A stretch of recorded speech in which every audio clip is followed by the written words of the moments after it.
So I want to talk about pools in Blackboard. Now the function of pools, and the reason I'm talking about this, is to help randomization of material for tests. So just as an example, let's just say that we had 5 different topics we wanted to do for a quiz. So I got a simple quiz I'm doing, it's a post-lecture quiz, and I've got 5 different topics. Now I'm going to have 5 different questions. Now if I made, say, 15 questions, and then randomize them all. 3 of them might be on one topic, 3 might be on the other, 3 might be on the other. So if you randomize them all and say, hey, randomize but only choose 5 of those, then 5 may be chosen, and you may get 3 on one topic and then 2 on another, or 1 on another and then 1 on another. But however it is, it's not balanced out. They're going to have, for sure, if there are 15 questions and you randomize them and say, only choose 5 of those 15, you're going to miss out on 1 or 2 or maybe 3 of your possible topics that you want to discuss or that you want to test. So what I want to do is I want to show you how to use pools. And what my suggestion is that for those 5 topics, we make 5 pools, each pool with 3 questions. Now I'm going to walk you through actually how to do that, and I'm going to show you how I build 3 different questions that essentially deal with the same topic. So let's just jump into that and I'll show you what I'm doing here. So I start out with 2 things. One is an Excel sheet and the other is the question. So what I'm doing here is I'm going to do an example of, I've got RC quizzes, and these are the 5 different topics I want to do for an RC circuit. Okay, good. So as far as this goes, I name my pools that have to do with the chapter, and I'll show you why that's kind of important as we go, and I'll show you the pools. So this is what's going on. What I do is I first write my question here. Blackboard is really, actually the new Blackboard is excellent at importing documents or importing information from Word. There's another feature that I will do in another video about how you can build a whole quiz or pools or tests or whatever in a Word document and then just import the whole thing into Blackboard, and it makes questions for you automatically. We won't even talk about that now. Okay, so right here what we've got here is we've got an example where in my textbook, in chapter 10, section 2 in the textbook, it talks about impedance of a series RC circuit. So I've put a 1 here because that's the terminology I'm going to use. So I've got this question here, and then over here I've got the actual answer. So I'm going to give the resistance, I'm going to give the capacitance, I'm going to give the frequency, and then they have to calculate the total impedance. Now from there I also have to calculate the reactance. So I mean, you know, I've written some formulas in here.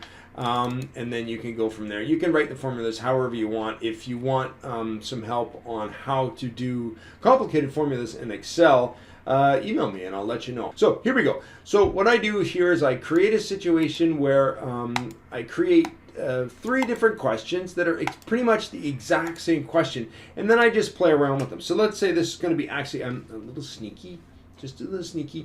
This is going to be 470. Oops, 470. Okay, and then this guy is going to be, let's call this 100, and let's call this guy 1000. So if they are cheating, okay, they're going to be like, hey, okay, I got this question for RC circuits. And I get the values, and it's 100, it's 1,000 ohms for the resistor, and the capacitor is 47.47 microfarads, and the frequency is 100. And the other guy is going to read it, and he's going to see his question. He's going to be like, yeah, I got 100, 470, and 1,000 as well. So okay, what's the answer, right? So it's a little sneaky, but sneaky is maybe not the right word. Well, we have to be diligent, and we have to kind of design our work so that we deal with cheating. Okay, here we go. So I've got this, and then I'm going to put this, maybe I'm going to put this for 470 ohms, or 4,700, something, whatever. And then I'm going to I'll leave that at that, and then maybe I'll kick this up to 1,000 hertz. Okay, good. So I have a bunch of things where I can fool around and change my numbers. Now what I have is I have this. So I'm going to copy this. I write everything in Word, and then I just paste it into Blackboard. So let's jump onto Blackboard and take a look. Okay, so here I am with a course. This is an older course. There's no quizzes in it. So I'm going to go over down here, but I'll just start from here. So go into Course Tools. Go down to Pool Surveys, Test Pools and Surveys. Although we're talking about pools, I want to build a test first, because you import the pools into the test. Okay, good. So my test is going to be an RC circuit, so I'm going to say test. Now, what I do here is I actually I go 0 and then 1, 0, and this is just RC circuits.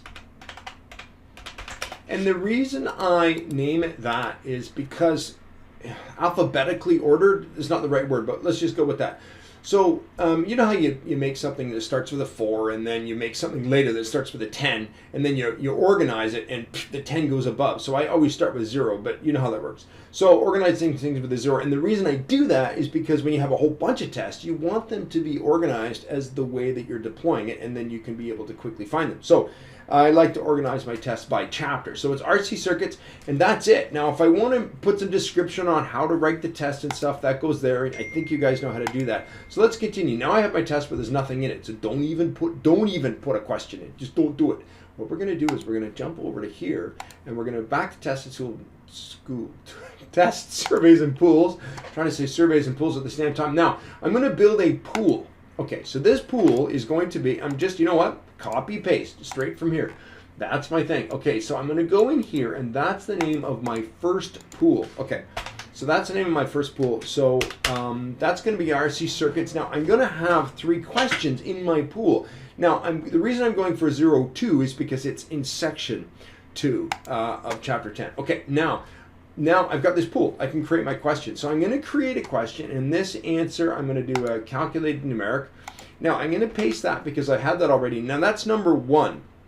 Now this is the question, and you guys know how to make tests. I'm just going to fly through this so that I don't have to bore you as I'm making a test. But just to show you one thing I think that's important. So with the new BlackBoard, it does this. So I just say keep formatting because I do the formatting in Word anyway, and I want to keep the same formatting. But the problem is, and I don't know why this is happening, it goes into like a gray kind of image. I don't know what's up. What I'm doing is I'm leaving this here and I'm calling it number 1. So there, of the 3 questions that I have, this is number 1 of that question. So the reason I do that, and that if you don't put that there, they don't see this. So this section, the students don't see that, but they'll see this. If you don't put some kind of title to your quiz, they're not going to see it. They'll just be like, it's just question number 1 or question number 2. And then of course they'll email you and say, hey, how come I got this question wrong? Or whatever they'll say. And they'll say question number 5. Well, you may have, randomized things and you don't know what question number 5 is. So I always put that in so they can tell me. So I always say, what is the name of the question? So they can tell me that. Plus, I've got 3 of these, so there's going to be question 1, 2, and 3. Anyway, so let's roll forward. I have all of these values, and they came off of here. What I'm going to do is I'm going to grab this value so that I can put the answer in, and then I'm going to hit submit, and then, of course, I have to put a value. Pardon me. Okay, good. So I'm going to do this. Now I'm going to go, that's a 1, because I told them in the instructions, I said specifically, so you can click on this, no decimals required. Anyway, that's my thing, but you can do whatever you want. And of course, you know about the how you can make this, if you edit this, you can make a tolerance. So if you don't know about tolerance range, you just put a value there, plus or minus. But I'm pretty exact about everything I do, and I get my students to be exact. That's my thing. Okay, so here we go. So that question there. Now what I'm going to do is I'm going to do another question, create a question, and this is where the copy paste thing just comes in nice. So I've already done this, and I've got this value, and I've already changed my numbers in there. I'm just going to throw this in here.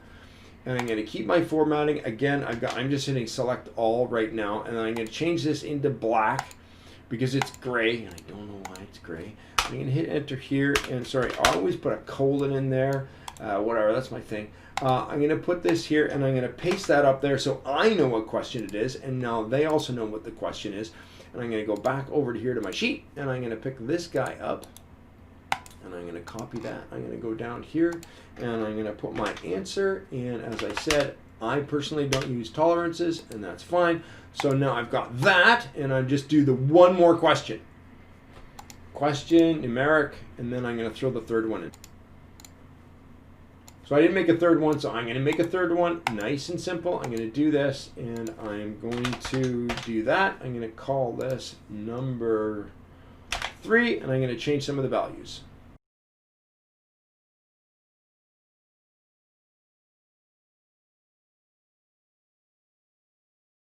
Now I've got my pool with 3 questions in it, and then I'm going to go back over to tests, and I'm going to put my test in here. Now I'm going to open this test up. So I'm going to go in here and I'm going to edit my test. And now I'm going to say reuse a question. I can create random blocks. So what it does is it allows your question to be the first question, but it randomizes any one of the 3 questions in it. Now there are different settings here. The one thing is you have to select the type of questions from the pool. I just always select all pool questions, and then it brings all of them in. I hit submit, and then it's there. So now what I'm going to do is I'm going to assign each one of these as 1 mark. And then in here, it's going to ask me how many of these questions do you want from the pool. So I could put 2 if I wanted to. Sometimes I do. If I make a pool of, say, 5 questions, I'll put any 2 of those. But for now, I'm just going to go for 3. Now, I'm just going to make another pool, and I'm going to do the same process again and put this in. So I'm going to have 5 different questions, each from a pool. So in the end, I'm going to have 5 different questions. Every single student is going to get a different test, but always those 5 students, each student will get one of the 5 questions from the different sections in the textbook. Now, the next thing I want to do is I just want to jump back here to go over to discuss one of the attributes here about tests. So what I was going to do for phase angle, no, that was a calculation. So for low and high pass filters, what I want to do is I'm going to put in a bunch of different pictures for high and low pass filters. And then I'm gonna make a pool of 3, and they're gonna be, each is gonna have 3 different sets of pictures, and they will have to choose which one of them is a high pass or which one is a low pass. So I have different options. Again, the copy and paste thing makes this a smooth process, and as you get used to it, it's just great. And remember that all of the love and energy and effort you put into these quizzes, you can just use it again next year, and then you don't have to do the work. So what I'm going to do in another video is show you how to embed images into these questions. So now you're an expert on pools, and you know how to email me. Okay, bye.